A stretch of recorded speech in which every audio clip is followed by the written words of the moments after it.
미국 경제가 앞으로도 성장을 지속할 수 있느냐, 여기 의문을 가질 수밖에 없어요. 미국의 정책은 내 이웃을 거지로 만드는 정책이다라는 얘기를 해요. 지금 연준 의장은 자꾸만 내릴 것처럼 얘기를 해요. 그러면 그 이면에는 뭐가 있다?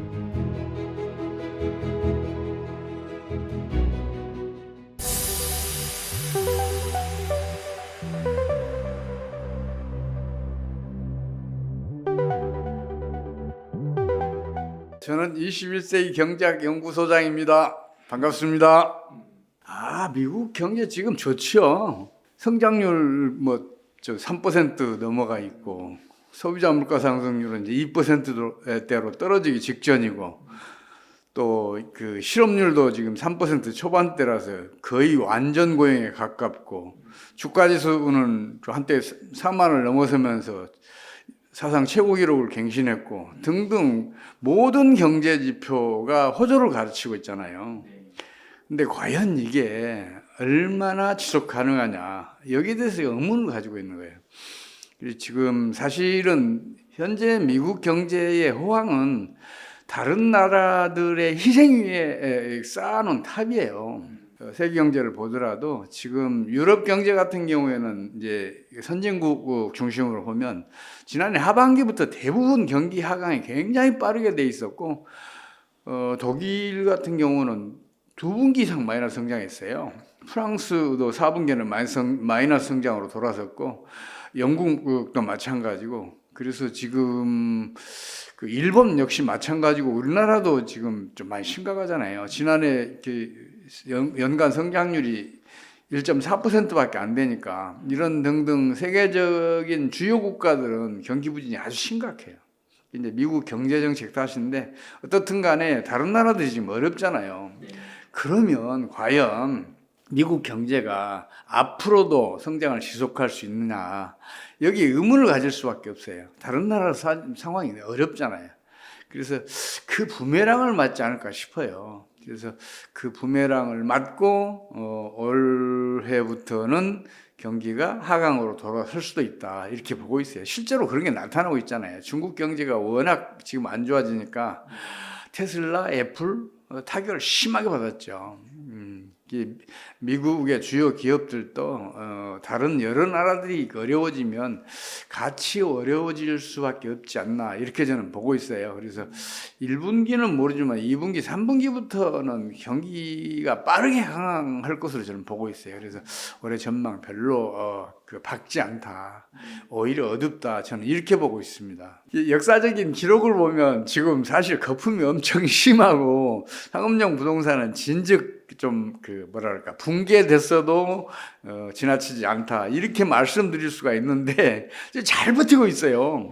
그게 왜 그러냐면 미국이 고금리 강달 정책을 펼치니까 다른 나라의 국내 저축, 그리고 다른 나라에 투자했던 금융 자본들이 미국으로 흘러가면서 미국 내 유동성이 풍부해졌어요. 그러면서 지금 주식시장은 사상 최고의 호황을 누리고 있고, 또 부동산 시장도 금방 무너질 것 같았는데 안 무너지고 좀 잘 버티고 있어요. 근데 지금 미국 성장률이 떨어지고 결국은 마이너스로 갈 경우에는 가장 크게 문제가 될 게 상업용 부동산이 아니냐. 상업용 부동산에서 문제가 생기면 주거용 부동산도 바로 그 가격 폭락하지, 거래량 줄어들지, 그러면서 경제 내에 유동성이 축소되는 그 일이 벌어져요. 그러면 신용 파기 원리가 작동을 하고 금리가 바로 진행을 하는 거죠. 이제 그런 상황이 지금 우려되고 있어서 제가 지금 미국 경제 여러 경제 지표들을 열심히 들여다보면서 어디로 갈까 저도 궁금해하고 있습니다. 그것도 사실인데, 일본이 이제 경기가 하강한 것은 1980년대 말에 주가 지수 그리고 부동산 지수들 폭락을 했잖아요. 그래서 주식시장, 부동산 시장이 거의 붕괴된 게나 없게 되면서 금리가 급속하게 진행되면서 경기가 급강하했어요. 근데 그게 경기가 급강한 때까지가 언제냐면 90년대 중반까지예요. 근데 90년대 중반 이후로는 잠시 일본 경제가 살아나거든요. 그 평균 성장률이 2%대까지 가기도 했었어요. 그 뒤로 일본이 지금 그 30년 가까이 지금 초장기 저성장을 하잖아요. 그러면 부동산 붕괴에 또 주식시장 붕괴 이것 때문에 초장기 불황이 왔다. 상업용 부동산 몰락 때문에 그렇다. 이렇게 보기에는 좀 무리가 있어요.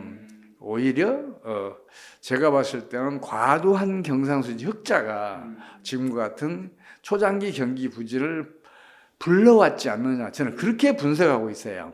이 세상에서 모든 게 그렇잖아요. 과유불급이에요. 그러니까 지나치면 부족만 못해요. 사람도 그렇잖아요. 영양과이면 성인병 일으키기도 하고 각종 그 질병들 일으키잖아요. 심장도 안 좋아지고 체중도 많이 늘고 또 당뇨병도 생기고 또 여러 가지 그런 문제들이 생기잖아요. 경상수지 흑자도 그렇거든요. 근데 경제에서는 어떤 변수가 과도하고 그게 부작용을 일으키게 되면 이게 악순환이에요. 그래서 경상수지 흑자라는 게 과도하면 좋지 않은데 그걸 아직 일본 정부가 모르고 있는 것 같아요. 그래서 자꾸만 경상수지 흑자 확대를 위해서만 노력을 하니까 물론 현재의 경제가 그렇게 가르쳐줘요. 경상수지 흑자는 그게 성장률을 높인다. 이렇게 가르치니까 그 가르침을 맹신하고 경상수지 흑자를 계속 키우다 보니까 다른 나라들과의 무역 마찰도 일어나고 뭐 이런 등등 여러 가지 부작용도 있지만 엔화 가치를 상승시키는 강력한 압력으로 작용을 하잖아요. 경상수지 흑자만큼 달러가 이 일본에 유입되면서 상대적으로 엔화 가치는 높아져야 되잖아요. 그렇게 되면 일본 수출이 위협을 받잖아요. 그러니까 일본이 그 엔화 가치를 유지하기 위해서 경상수지 흑자를 즉각 해외로 유출시키는 정책을 지금 펼치고 있어요. 이 얘기는 무슨 얘기겠어요? 수출로 애써 벌어들였는데 그 소득을 즉각 해외로 유출시켰다는 거 아니에요. 생산을 했는데 소득은 유출되는 거예요. 그러면 그만큼 국내 소득은 줄어들고 또 국내 수요도 위축되고 그러면서 그 경기 하강이 진행될 수밖에 없어요. 그래서 지금 현재 일본의 초장기 경기 부진은 경상수지 과다가 불러온 만성 질환이다. 이렇게 진단하는 게 맞아요. 부동산 그 몰락은 특히 상업용 부동산 시장의 몰락은 90년대 초까지만 맞는 얘기예요. 일단요. 구두 정책은 되도록이면 안 쓰는 게 좋아요. 그러니까 그 정책을 실제로 펼칠 것 같으면 안 쓰는 게 좋다고요. 근데 그 정책을 안 펼치면서도 이제 그 정책만큼 효과를 내기 위해서 가끔가다 정책 당국자들이 구두 정책을 펼쳐요. 지금 파월도 그렇거든요. 기준금리를 인하할 것처럼 얘기하는 게 사실은 미국 경제에는 도움이 돼요. 그러나 그게 실제로 안 내리잖아요. 그렇게 되면 기대감이 실망으로 바뀌면서 정책 효과가 역효과를 내게 된단 말이에요. 그리고 설령 기준금리를 장차 내릴지라도 지금부터 구두 정책으로 그걸 내리겠다고 얘기를 하게 되면 막상 기준금리를 낮췄을 때는 이미 다 반영돼 있단 말이에요. 경제 상황에. 그런 면이 있어서 구두 정책을 안 쓰는 게 바람직한데도 불구하고 지금 연준 의장은 자꾸만 내릴 것처럼 얘기를 해요. 그러면 그 이면에는 뭐가 있다. 이렇게 보시는 게 맞아요. 미국 연준 의장쯤 되면 세계 최고의 경기 전문가잖아요. 수십 년의 그 경력도 가지고 있고. 그런 분이 제가 얘기하는 걸 모르겠어요. 잘한단 말이에요.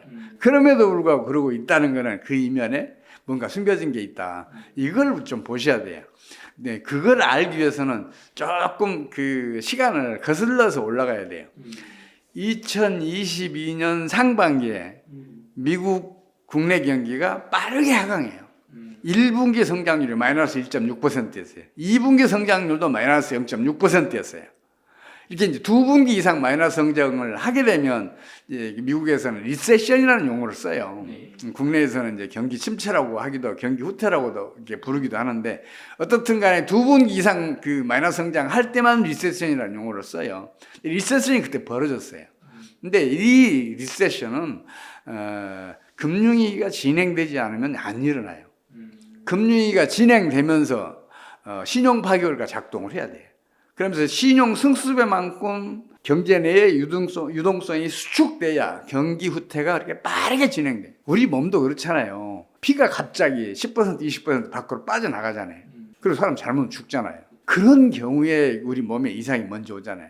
이 금융도 마찬가지란 말이에요. 경제 내에서 통화금융은 이제 우리 피와 같은 역할을 하거든요. 네. 그래서 유동성이 이렇게 수축이 되게 되면 굉장히 빠르게 하강해요. 그럼 그때 금리가 이미 터졌다고 봐야 돼요. 근데 그 뒤에 미국이 아주 신속하게 적절한 정책을 펼치면서 그걸 극복해내요. 그러니까 사람들이 이제 금융위기가 언제 일어났어 그런단 말이에요.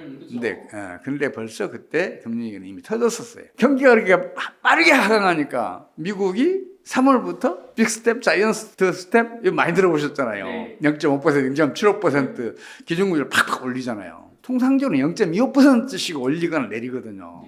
근데 갑자기 그 2배, 3배만큼 올린단 말이에요. 기준금리를 그렇게 올리면서 또 강달러 정책을 동시에 펼쳐요. 경제학 이론대로라면 이렇게 해서는 절대 안 되거든요. 경기가 빠르게 하강하잖아요. 그럼 경제학 이론대로라면 어떻게 해야 되냐 하면 투자 활성화 시켜야 되잖아요. 그러면 기준금리 낮춰야죠. 네? 수출 촉진해야 되잖아요. 그러려면 달러를 약세로 전환시켜야 될 거 아니에요. 그래야 수출 가격 경쟁력이 향상될 거 아니에요. 네. 그러면서 수출이 늘어나면서 경기도 살아날 거 아니에요. 네. 근데 미국은 놀랍게도 그 반대 정책을 펼친 거예요. 저는 이게 너무너무 부러운 거예요, 미국이. 미국의 그런 정책들이. 이론에 얽매질 않아요. 실제로 어떤 일이 벌어졌냐를 먼저 봐요. 세상 일이라는 게 그렇잖아요. 눈으로 보기에 네. 그럴듯한 거, 진실인 것처럼 보이는 거.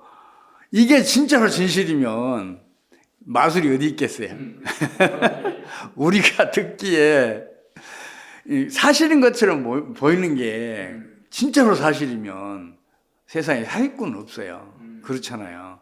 그래서 항상 특히 경제 문제에서는 더더욱 그렇거든요. 그래서 항상 그 유심히 그 이면도 함께 살펴야 돼요. 왜 그런 정책을 펼쳤는지. 미국이 고금리 정책을 펼치니까 다른 나라의 국내 저축들이 미국으로 빨려갔어요. 강달러 정책을 펼치니까 미국에 투자하면 환차익이 생기잖아요. 그러니까 다른 나라에 투자됐던 국제금융자본들이 미국으로 몰려갔어요. 그럼 미국 내 유동성이 풍부해졌어요. 유동성이 풍부해지면 어떻게 해요? 당시에 진행되던 금융위기를 차단해냈어요. 그 유동성으로, 풍부해진 유동성으로. 그뿐만 아니라 유동성이 풍부해지니까 경제활동이 활성화돼요. 그러면 놀랍게도 3분기에는 마이너스 성장하다 갑자기 3% 성장률로 올라서요. 4분기에도 3% 가까운 성장률을 한단 말이에요. 그러나 이거는 냉철하게 얘기하자면 내 이웃을 거지로 만드는 정책이에요. 그렇잖아요. 미국의 국내 저축 뺏긴 나라. 미국으로 그 국내에 투자됐던 금융자본들 미국으로 뺏긴 나라들은 어떻게 되겠냐고요. 그 나라들은 유동성이 위축될 거 아니에요. 그러면서 경제활동이 저하되고 성장률 떨어지고 그 실업률 높아지고 그럴 거 아니에요. 지금 다른 나라들의 경기 부진이 미국의 고금리 강달러 정책 때문이라고 얘기해도 틀리지 않아요. 그래서 저는 과감히 미국의 정책은 내 이웃을 거지로 만드는 정책이다라는 얘기를 해요. 실제로도 지금 대부분의 나라들이 경기 부진에 시달리고 있잖아요. 지난해 하반기부터서는 벌써 마이너스 성장 가는 나라들도 많고 제3세계 국가에서는 인도를 제외하고는 거의 50개국 가까운 나라들이 외환위기 늪에 빠져 있거나 아니면 외환위기가 직면해 있어요. 그럴 수밖에 없잖아요. 그 나라들은 대부분 경상수지가 만성적인 적자 국가들이니까 그동안은 외채를 끌어와서 외환보유고를 쌓을 수 있었는데 외환보유고 고갈 직전으로 갈 거 아니에요. 미국으로 빨려나가니까. 그래서 외환위기 고갈 위기에 처하면서 아주 심각해졌어요. 2021년, 22년, 23년도에도 여러 나라들에서 그런 얘기들이 나왔잖아요. 환율이 폭등했다, 또 뭐 외환보유고 고갈됐다, 거리가 시대로 넘쳐나고 있다, 이런 얘기, 물가가 폭발했다, 이런 얘기들이 나오잖아요. 다 미국의 정책 때문이라고 봐도 틀린 말이 아니거든요. 그렇다면 그 부메랑을 미국이 안 맞겠냐고요. 미국은 맞을 수밖에 없어요. 그래서 앞으로 좀 어렵겠다 싶은데 그렇다면 지금까지 말씀드린 것을 이제 여러분들이 진단을 해놨다고 한번 판단을 해봐요. 그럼 미국 기준금리는 앞으로 내릴 수 있을까요? 그 혜택을 봐왔는데 그걸 포기를 한다고? 뒤집는다고? 그거 안 돼요. 근데 여기에서 하나의 또 키를 하나 봐야 돼요. 그게 뭐냐면 미국의 경상수지 적자예요. 만약에 미국의 경상수지 적자가 줄어들고 있으면 기준금리 낮출 수 있어요. 달러가 약세로 돌아서야 미국에 투자됐던 그 국제 금융자본들이 환차 손을 피해서 미국을 떠나야 되는데 그걸 막아줄 수 있는 게 미국의 경상수지 적자 규모가 줄어드는 거란 말이에요. 제가 미국의 그 경제 지표들을 들여다봤더니 미국의 경상수지 적자가 2022년도에 이게 GDP의 3.8%까지 증가했는데 2023년도에는 이게 3.0%까지 떨어졌어요. 그래서 야, 미국의 기준금리 낮출 수도 있겠는데 이제 그런 판단을 한 적이 있어요. 그런데 그럼 올해는 아닐 것 같아요. 미국 달러는 여전히 올해도 강세예요. 지금 2몇 %인가 지금 그 달러 가치가 올라갔어요. 달러 가치가 그런 강세임에도 불구하고 경상수지 개선이 올해도 이어질 것이냐? 저는 아니라고 봐요. 그러니까 앨런이 자꾸만 내릴 것처럼 얘기만 하는 것 같다는 생각을 하고 있어요. 저는 이제 부채 얘기만 나오면 조금 안타까워요. 왜 그러냐면 경제 변수들은 반드시 양면을 봐야 돼요. 예를 들어서 수요가 증가하면 가격이 오를 것 같잖아요. 근데 공급이 더 많이 늘면 가격은 떨어져요. 그 양면을 봐야 된다고요. 수요와 공급 양면. 부채도 양면을 봐야 돼요. 부채 한쪽 면은 뭐겠어요? 금융기관 대출이잖아요. 그럼 부채가 언제 늘어나겠어요? 자본 축적이 충분하게 늘 때의 부채는 늘어나요. 그렇잖아요. 그럼 자본 축적이 많아지는 게 좋은 일이에요, 나쁜 일이에요? 좋은 일이잖아요. 그걸로 투자하고 경제도 활성화시키고 그러잖아요. 그러면 부채는 오히려 경제에 우호적이다. 이렇게 봐야 된단 말이에요. 근데 또 다른 면이 하나 또 있어요. 뭐냐면 경제가 어떤 그 위기 상황에 빠질 때, 특히 금융위기가 닥쳤을 때는 이 부채가 신용 파괴 원리를 작동시키는 트리거 역할을 할 수가 있어요. 부채가 많으면 부도 위험이 그만 커지잖아요. 부도가 막 이 부도 사태가 일어나게 되면 이제 그 경제 내에 신용이 수축되는 일이 벌어지고 신용이 수축되는 일이 벌어지면 신용 파괴 원리가 작동을 하거든요. 그러면서 금융위기가 빠르게 진행되는데 더 큰 문제는 뭐냐면 특히 정부 부채의 경우 부채 규모가 지나치게 크잖아요. 그러면 금융위기 진행에 제때에 적절하게 대응할 수가 없게 돼요. 금융위기가 진행되면 경기가 빠르게 후퇴하잖아요. 신용 파괴도 작동이 돼서 또 금융 수축 현상도 벌어지잖아요. 그 경우에는 기준금리를 낮추고 통화량도 증가시키고 또 경제의 악순환을 막기 위해서는 재정지출을 늘려야 돼요. 근데 부채가 지나치게 커. 재정지출을 즉각 투입을 해서 금융위 진행도 차단해내야 되고 구조조정 자금도 지원해줘야 되고 또 산업 구조조정도 해야 되고 이러잖아요. 근데 그걸 할 수 없게 된단 말이에요. 그래서 이 부채는 그런 양면을 가지고 있어요. 평상시에는 좋은 일인데 자본 축적이 충분한 거니까. 근데 위기가 닥쳤을 때는 그게 오히려 아주 위험한 그 변수로 돌변할 수 있다. 이런 점을 한꺼번에 봐야 돼요. 그래서 지금 많은 분들이 미국의 가계부채, 정부부채, 기업부채를 문제 삼고 있는 거 아니냐. 저는 그렇게 보고 있어요. 저는 금융위기는 터진다고 봐요. 근데 이 얘기를 제가 지난해 말쯤에 터진다고 자꾸만 얘기했었는데 아직 안 터졌어요. 제 얘기가 틀렸다는 이야기죠. 예, 그래도 올해는 터지지 않을 수 없을 것이라고 봐요. 제가 좀 성격이 급해요. 그래서 이 경제 위기 예측을 잘한다 그러면서 너무 이르게 해요. 그것 때문에 사람들이 신뢰를 잃고 있어요. 우리나라 1997년 말에 터졌던 외환위기도 1995년부터 내일 당장 터진다고 계속해서 경고를 했었는데 제 말에 신뢰를 잃는 거예요. 안 터지니까. 근데 막상 터지니까 저를 욕을 해요. 무당경제학자라고. 제가 좀 성격이 급해서 그런 실수를 자꾸 하는데 이번에도 제가 또 그런 실수를 반복한 것 같아요. 그래도 금융위기는 터지지 않을 수 없다. 특히 미국 외에 어느 나라에선가 금융위기가 진행이 되면 그게 트리거의 역할을 하면서 미국 경제의 금융위기를 일으킬 것이라고 보는데 미국에서 먼저 금융위기가 터질 수도 있어요. 제일 지금 위험한 게 미국의 주식시장이에요. 다우지수가 한때 4만을 넘겼잖아요. 근데 지금 3만 9천 대까지 떨어져 있잖아요. 이게 과도하게 많이 올라 있어요. 지난해 말에 비해서 거의 4,000포인트 이상 올라 있어요. 3만 6천 대에서 4만 대까지 올라갔으니까 이거 지나치게 커요. 1년에 통상적으로 2,000에서 한 2,500 정도 상승하는 게 정상적이더라고요. 근데 그게 거의 2배 가까이 올랐으니까 이건 거품이 좀 심하다 이렇게 저는 판단하고 있는데 앞으로 좀 두고 볼 일이에요. 앞으로 한 3, 4개월 동안 다우지수든 S&P 지수든 현재 수준을 상향 돌파를 하지 못하고 좀 내려가거나 아니면 현재 수준을 유지하더라도 최근에 미국으로 달려들었던 서학 개미를 비롯해서 다른 나라 여러 투자자들이 실망 매물을 던지고 그리고 미국을 떠날 가능성이 있어요. 그럼 미국 내 유동성이 수축되면서 이 유동성 수축이 신용 파괴를 작동시킬 수가 있어요. 이 경우에는 또 상업용 부동산 문제가 불거질 수가 있어요.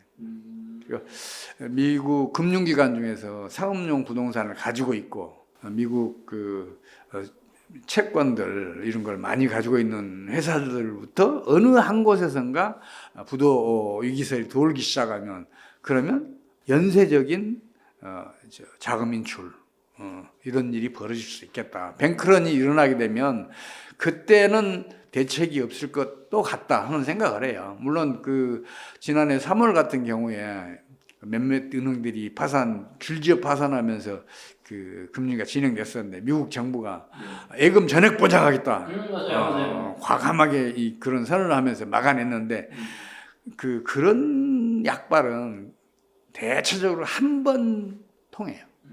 이제 2번 통하겠냐는 게 제 생각이에요. 그래서 미국에서 금리가 단독으로 터질 수 있다. 그렇게 되면 미국이 지금 세계 GDP의 4분의 1 정도를 차지하고 있으니까 전 세계로 이 금리가 전염될 수도 있다. 저는 그렇게 보고 있어요.